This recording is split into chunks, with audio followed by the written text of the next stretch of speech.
Commissioner, what if parehong ginagawa ng isang tao? So meron siyang brick and mortar and then meron siyang digital business.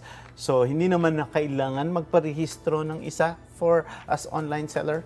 Hindi na.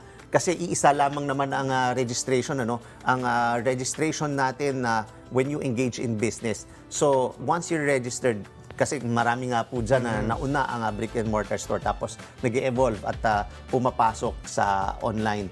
Dahil rehistrado na tayo, hindi naman separate registration kung saan tayo nagtatransact.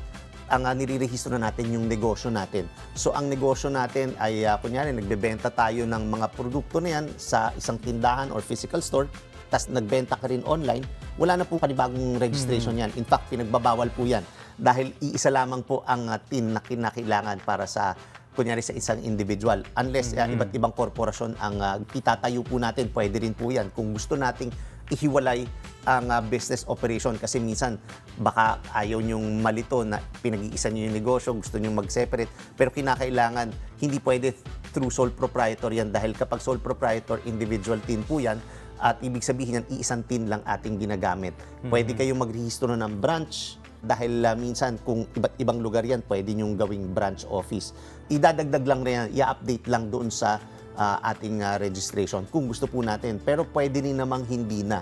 Pero nakalamp po yung ang revenues na i-ano po dyan. Mga Kanet 25, this is Cesar Vallejos of Open for Business. For more updates, just click the subscribe button and follow us on Net25 social media pages at Net25 TV and at Net25 Entertainment Facebook pages.